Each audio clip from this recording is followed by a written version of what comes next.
গাল দুটি ধরে বলল, আসি তাহলে, তোমার ভাবি আবার জেনে যাবে। জেনি বলল, ঠিক আছে ভাইয়া, আপনি যান, বলে দরজা বন্ধ করে দেয়। রাকিব চারিদিকটা তাকিয়ে জামা ঠিক করে দরজার সামনে থেকে পা টিপে টিপে ওর রুমের দিকে চলে যায়। রাকিব রুমে ঢুকে খাটে বসতেই ওর স্ত্রী সোহানা বলল, তুমি রাত বিরাতে তোমার খালাতো বোনের রুমে কি করো? রাকিব শান্তভাবে বলল, আমি কখন কোথায় যাব তার কৈফিয়ত কি আমায় তোমাকে দিতে হবে?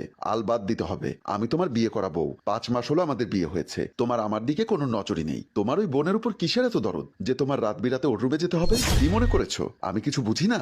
আসার পর থেকেই তোমাদের এই নোংরামো লক্ষ্য করছি। রাগে সোহানার ফর্সা মুখটা লাল হয়ে গিয়েছে, দেখে মনে হচ্ছে পুরো মুখ জুড়ে রক্ত জমে গিয়েছে। রাকিব এবার বসা থেকে উঠে দাঁড়িয়ে বলল, এ না, তুমি কি আমাকে জিজ্ঞাসা করার? আর ভুলে যেও না আমি তোমার উপর দয়া করেছি। আসলে আমি না, আমার বাবা তোমার উপর দয়া করে তোমাকে আমার গলায় ঝুলিয়ে দিয়েছে। বলেই রাকিব রুম থেকে হনহন করে বের হয়ে গেল। সোহানা এখনো ঠায় দাঁড়িয়ে আছে, রাগে তার সারা শরীর কাঁপছে, ইচ্ছা করছে মরে যেতে। তার এখন মনে হচ্ছে জেনে শুনে সে কুয়ায় ঝাঁপ দিয়েছে। পরদিন রুম থেকে বের হয়ে যাওয়ার সময় রাকিবের চোখ যায় রান্নাঘরের দিকে। খোলা চুলে জেনি দাঁড়িয়ে আছে, খুব সম্ভবত কিছু ভাবছে। রাকিব জেনির খোলা চুলের দিকে এক পলক তাকিয়ে সেখান থেকে চলে যায়। জেনি পেছন ফিরে তাকায়। সে বেশ ভালো করেই বুঝতে পেরেছিল রাকিব এসেছিল। সে কিভাবে যেন এই মানুষটার উপস্থিতি টের পেয়ে যায়। রাকিবের রুম কিচেনের পাশে হয় জেনি কাল রাতে ঝগড়ার সবটা শুনতে পায়। এত কিছু শোনার পর সেও হজম করে নেয়, কেননা এখানে তার আসলে কিছু করার নেই। এসব ভাবতে ভাবতে সে খেয়াল করলো সোহানা তার পাশে এসে দাঁড়িয়ে আছে। জেনি সোহানার দিকে না তাকিয়ে বলল, কিছু লাগবে তোমার? জেনির কথা শুনে সোহানা যেন তেলে বেগুনে জ্বলে উঠল।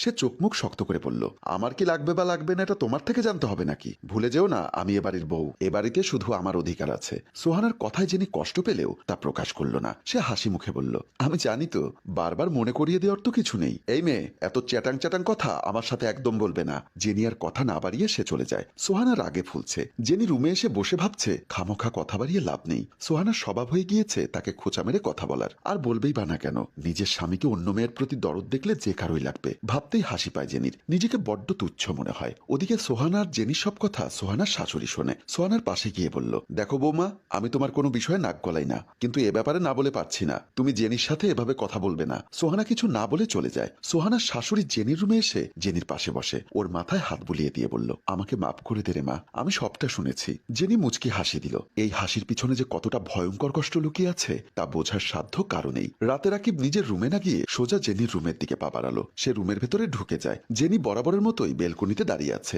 রাকিব তার পেছনে গিয়ে দাঁড়ায়। জেনি পেছনে না ফিরেই বলল, তুমি আবার এলে যে? রাকিবের উপস্থিতি জেনি টের পায় বলে রাকিব প্রথম প্রথম অবাক হলেও এখন আর অবাক হয় না। তার কাছে মনে হয় এটাই স্বাভাবিক। এমনি এসেছি। দুজনই চুপ, কেউ কোনো কথা বলছে না। জেনি নীরবতা ভেঙে বলল, তুমি রোজ রোজ আমার রুমে এসে কি মজাটা পাও বলো তো? সেটা তুমি বুঝবে না, না বুঝলে আমাকে বোঝাও। তোমার আমার রুমে এই রাত করে আসাটা কতটা দৃষ্টিকটু তুমি কি তা বোঝো না? না, আমি বুঝি না, আর বুঝতেও চাই না। জেনি এবার চুপ হয়ে গেল। রাকিবকে কিছু বলে লাভ নেই, ওর যা করার তা সে করবে। গত 5-6 মাস ধরে বলতে বলতে সে হাঁপিয়ে উঠেছে। এদিকে দরজায় দাঁড়িয়ে সোহানা খুব ভালো করেই দেখছে রাকিবকে জেনির রুমে যেতে। সোহানার চোখ বেয়ে অঝরে পানি পড়ছে। সে চোখ মুছে জেনির রুমের দিকে পা বাড়াবে, তখনই তার ফোনটা বেজে ওঠে। সে আবার রুমে ঢুকে যায়। সে খাটের পাশ থেকে মোবাইলটা নিয়ে মোবাইলের স্ক্রিনে ভেসে ওঠা নামটা দেখে সে রীতিমতো চমকে যায়। কলটি আর কারো নয়, তার প্রাক্তন প্রেমিক আকাশের। সে কাপা কাপা হাতে কলটি রিসিভ করতেই ওপাশ থেকে বলল, কেমন আছো?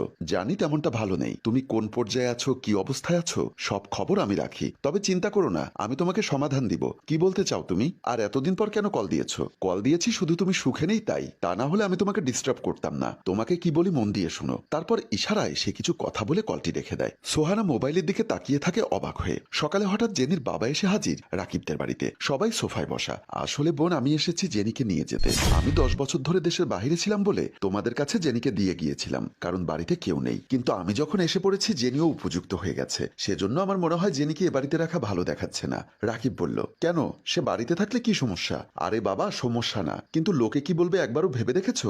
রাকিবের মা বলল, সমস্যা নেই দুলা ভাই, আপনি যদি জেনিকে নিয়ে যেতে চান নিয়ে যান, তবে ওকে মাসে মাসে বেড়াতে আনবেন। ঠিক আছে, কোনো সমস্যা নেই। সোহানা চেহারা নিচু করে থাকে। জেনির বাবা তা দেখে বলল, বৌমা তুমি ঠিক আছো তো? তোমাকে দেখে টেনশনে আছো মনে হচ্ছে। না মামা, তেমন কিছু না, সবসময় বেড়াতে আসবেন। আর জেনি, আমার যদি কোনো ভুল হয়ে থাকে তাহলে ক্ষমা করে দিও। জেনি চলে যাবার কথা শুনে রাকিবের বুকের ভেতরটা দুমড়ে মুচড়ে যাচ্ছে, কিন্তু কাউকে দেখাতে পারছে না। জেনির মনেও একটা কষ্ট এসে বাসা বাঁধছে, কিন্তু নিয়তি বলে একটা কথা আছে, তা তো মেনে নিতেই হবে। আচ্ছা মা, চলো, আমাদের দেরি হয়ে যাবে। জেনি তার খালামণিকে বুকে জড়িয়ে বিদায় নেয়। জেনি আর জেনির বাবা বের হয়ে যায়। সোহানা এক মুহূর্তও না দাঁড়িয়ে রুমে চলে যায়। রাকিবের মাও চলে আসে। রাকিব সোফায় বসে ভাবছে, তার মনে হচ্ছে তার শরীরের কোনো অংশ কেউ কেটে নিয়ে গেছে। আর এখানে একটু অবৈধ ভালো লাগার পরিসমাপ্তি ঘটিয়ে আমাদের গল্প শেষ হয়। সম্মানিত ভিউয়ার্স, ভিউয়ার্স, আমাদের জীবনে অনেক ভালো লাগার মানুষ থাকে, কিন্তু বিবাহ বন্ধনে আবদ্ধ হবার পরেও ভালো লাগার মানুষের প্রতি যদি আবেগ বেড়ে যায় তাহলে তাকে প্রশ্রয় না দেওয়াই ভালো। এতে সংসার ভাঙার পরিমাণ খুব বেশি। গল্পটির ভাবনায় হাশেম রাজু, পরিচালনায় রেজাউল কবির চৌধুরী ও প্রযোজনায় এফ এ নয়ন চৌধুরী। গল্পটি ভালো লাগলে লাইক